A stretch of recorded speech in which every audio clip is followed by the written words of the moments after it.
Туркменской национальной консерватории имени Майи Кулиевой прошла творческая встреча, посвященная 120-летию со дня рождения народного артиста Туркменистана Сахет Джапарова. Сахет Джапаров — выдающийся туркменский певец, дутарист, композитор и педагог, чье имя неразрывно связано с формированием профессиональной музыкальной культуры Туркменистана. Его творчество стало золотым фондом национального искусства. В рамках мероприятия артисты исполнили музыкальные произведения на дутаре, национальном струнном инструменте, имеющем глубокие исторические корни в культуре туркменского народа.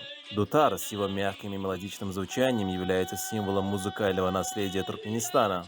Сахет Джапаров внес неоценимый вклад в развитие туркменской музыки, создав множество песен и композиций, которые до сих пор пользуются большой популярностью. Он также был талантливым педагогом, воспитавшим целое поколение музыкантов. Искусство бахши является одним из древних.